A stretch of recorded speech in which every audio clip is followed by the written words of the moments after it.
자, 오늘 본섭에 공룡 코어랑 유니온 아티팩트 시스템이 들어왔는데요. 이번 영상에선 공룡 코어 위주로 얘기하겠습니다. 자, 이번 공룡 코어는 솔 야누스라고 사냥기가 나왔어요. 얘가 어떤 스킬인지 쭉 살펴보고 나서 지금 문제되고 있는 원킬컵 편차에 대해 얘기해보도록 하겠습니다. 이게 솔 야누스는 황혼이랑 새벽 두 개 모두 중 하나를 선택할 수 있는데, 황혼은 상시 적용되는 천둥의 룬, 그리고 새벽은 추가 설치기라고 보시면 됩니다. 먼저 황혼은 3초 주기로 주변에 번개가 떨어지면서 적들을 공격하는데요. 이게 생각보다 똑똑하다고 해야 되나? 잡몹 처리 성능이 상당히 좋습니다. 패시브형 스킬이라 별도로 눌러주지 않아도 자동으로 발동됩니다. 얘는 B건킬 나는 사냥터나 애매하게 넓은 사냥터에 써줄 수 있을 것 같습니다. 반대로 새벽은 대놓고 넓은 맵에서 사용하라고 만든 모드입니다. 설치기를 처음에는 1개, 10레벨부터 2개, 20레벨부터 3개까지 설치할 수 있고요. 지속시간도 60초로 시작해 만렙 땐 120초까지 늘어납니다. 제가 아직 이틀밖에 테스트를 못해봐서 정확하지 않을 수 있는데, 지금까지 테스트해봤을 땐 체감상 황혼이 더 좋은 것 같고요. 새벽은 네, 당분간은 저는 황혼만 쓸 것 같습니다. 자, 근데 여기서 문제가 하나 발생합니다. 얘네가 공룡 코어라서 직업마다 원젠 컷이 크게 차이가 난다는 점인데요. 안타깝게도 페파는 원젠 컷이 진짜 뒤지게 높습니다. 원젠 컷이 낮은 직업들보다 거의 2배 넘게 높은 편입니다. 굉장히 불합리하죠. 왜 이런 현상이 나타나는지 설명하기 위해서 다른 공룡 코어들하고 비교를 좀 해볼게요. 자, 대표적인 공룡 코어 스윗미, 크오솔, 파운틴, 야누스가 있습니다. 자, 제가 그동안 페파에 대해서 부정적으로 얘기한 적이 별로 없잖아요. 공룡 코어도 제가 따로 불만을 표한 적은 없는데요. 왜냐하면 그동안은 실제로 큰 문제가 없었거든. 아니 똑같은 공룡 코어인데 왜 솔 야누스만 문제가 되는 거냐 하실 수 있는데, 한번 살펴보겠습니다. 공룡 코어 효율은 보스랑 사냥 두 개로 나눠서 봐야 하는데요. 일단 전직업 솔 야누스 데미지 순위를 볼게요. 자, 여기 이거 꼴찌. 얘가 과연 페파가 맞을까요? 당근 빠따죠. 이건 뭐 명백한 사실입니다. 체중댐도 꼴찌예요. 반면에 스윗미 딜 비중은 전직업 28등 정도 합니다. 물론 여전히 하위권인 건 맞는데, 아무튼 이 두 지표에 차이가 있는 것을 볼 수 있죠. 자, 여기서 차이가 발생하는 원인을 이해하면 왜 공룡 코어 효율 문제가 발생을 했는지, 그리고 이거를 왜 해결하기가 쉽지 않은 건지 어느 정도 파악을 할 수 있을 겁니다. 그래서 몬스터에게 실제로 들어가는 데미지, 즉 우리가 실제로 보는 이 데미지를 한 줄 데미지, 그러니까 한 줄댐이라고 합니다. 그래서 이 한 줄댐은 이런 식으로 계산이 되는데요. 보기에 좀 복잡하죠. 그래서 간단하게 바꿔보겠습니다.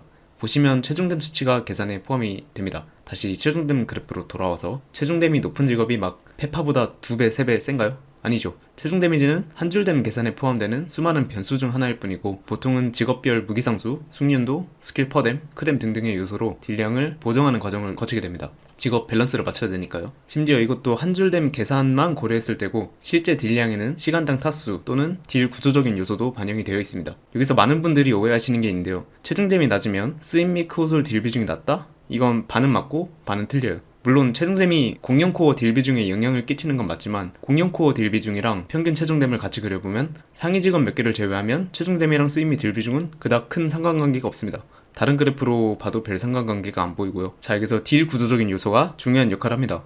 예를 들어 극딜 때 최종댐이 순간적으로 뻥튀기 되거나, 또는 크리인을 써서 순간 크댐이 크게 올라가는 직업들의 경우 최종댐 대비 스윗미 딜 비중이 높게 나오는 편이고요. 다 떠나서 일단 스윗미 딜 비중이 그렇게 중요한 요소인지도 솔직히 모르겠습니다. 어차피 벨페할 때 이런저런 거 다 고려해서 스윗미 딜 비중 올라간다고 캐릭터가 세지는 것도 아니고요. 그리고 여기 보시면 당장 B 직업이 A 직업보다 스윗미 딜 비중이 낮은데도 불구하고 실전 보스 성능은 훨씬 좋은 경우도 많습니다. 자, 오해하실까봐 말씀드리지만, 저는 페파가 최종댐이 충분하니 안 올려도 된다고 하는 게 아니고요. 최종댐을 올린다고 딜 비중 문제가 해결되는 게 아니라는 점을 말씀드리는 겁니다. 뭐 예를 들어서 최종댐을 10% 정도 더 올렸다. 그러면 그만큼 다른 데서 스펙을 깎을 텐데, 만약에 기본 크왁을 깎았다? 그럼 스윗미 딜 비중은 오히려 지금보다 내려갈 수도 있습니다. 아무튼 다 떠나서 딜 비중이 낮든 말든 보스 성능이랑은 별로 관계가 없다. 그래서 제가 이전에 크리인하고 스윗미 딜 비중이 낮은 부분에 대해서 별 말을 안 했던 겁니다. 자, 근데 사냥으로 넘어오면 양상이 조금 달라지죠. 아까 말했죠. 직업별로 최종댐은 다 다른데 보스전 DPM 밸런스를 맞춰야 하니까, 최종댐이 높은 직업의 경우 스킬 퍼뎀을 낮추거나 크뎀을 낮추거나 타수를 낮추거나, 아니면 딜 구조적인 요소를 선본다고. 문제는 사냥으로 넘어오면 시간당 타수랑 딜 구조적인 요소가 사라집니다. 한 줄댐 이거 자체가 공룡 코어 데미지에 비례하게 되는데, 페파가 스윗미 딜 비중 28등이라도 할 수 있었던 이유는 딜 구조적인 요소가 꽤 좋은 편에 속했기 때문입니다. 근데 이게 사냥으로 넘어오면은 이게 배제가 되니까 공룡 코어 효율이 박살이 나게 되는 거고요. 그래서 똑같은 스펙인데 직업이 다르다는 이유로 한 줄 데미지가 막 2배에서 2.5배씩이나 차이 나는 건 많이 불합리하다고 생각을 합니다. 근데 에르다 파운틴 때는 왜 별말이 없었냐? 얘는 사냥에 끼치는 영향이 그렇게 큰 편은 아니었거든요. 일단 60초마다 솔직히 까는 것도 귀찮았고 마리수가 엄청 늘어나는 것도 아니어서 쓸 사람은 쓰고 안 쓸 사람은 계속 안 썼습니다. 그리고 요즘같이 코잼이랑 경코잼 퍼주는 시대에 풀강 찍기도 쉬워서 그렇게 문제가 되진 않았어요. 근데 야누스는 다르죠. 얘는 사냥 메타를 바꿀 수도 있을 정도로 영향력이 큰데 직업이 다르다는 이유로 데미지가 말도 안 되게 차이 난다? 심지어 강화 비용도 엄청 비싸. 이거는 최소한의 밸런스는 맞춰줘야 된다고 생각을 해요. 이건 좀 아닌 것 같습니다. 자, 그럼 밸런스를 어떻게 맞춰야 되냐 생각해 볼 수 있는데 단순히 최종됨 수치 또는 다른 스펙 수치를 조정하는 식으로는 절대 밸런스 못 맞춥니다. 운영진이 밸런스를 맞출 때 보스를 보겠어요? 사냥을 보겠어요? 물론 둘 다 보긴 하겠지만 보스에 훨씬 집중할 거란 말이죠. 여기서 사냥 딜을 맞춘다고 다른 수치들을 조정하면 보스 밸런스가 또 무너지고요. 모든 직업의 시간당 타수랑 딜 구조를 통일시키지 않는 이상 현재 시스템으로는 보스 밸런스, 사냥 밸런스 둘 다 맞추는 건 거의 불가능합니다. 그렇다면 솔 야누스 한에서라도 데미지 공식을 바꿀 필요가 있어 보이는데 운영진이 이걸 보정을 못해서 냅두는 걸까요? 아니요, 이미 비슷한 시스템이 기존에도 있었죠. 소울 웨폰 소환수.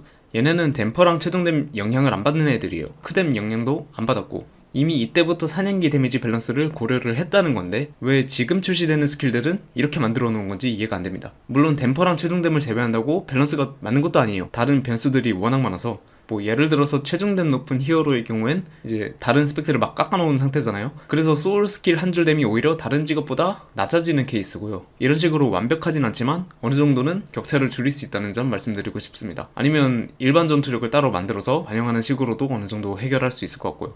지금 운영진이 공룡 코어 문제를 해결을 못하는 것도 아니고 심지어 예전에 시도를 했던 흔적도 있는데 이대로 방치하고 있는 게 화가 나가지고 영상 한번 만들어봤습니다. 아무튼 오늘 조금 어떻게 보면 제가 페파에 관해서 굉장히 부정적으로 얘기한 거의 첫 번째 영상일 겁니다. 아무튼 다음에는 좀 긍정적인 내용으로 돌아오면 좋겠고요. 유니온 아티팩트 디스차지 VI 분석 진행하도록 하겠습니다. 얘네는 확실히 잘 받았다고 생각을 해서 아마 좋은 얘기가 나오지 않을까 싶습니다. 그럼 다음에 와요.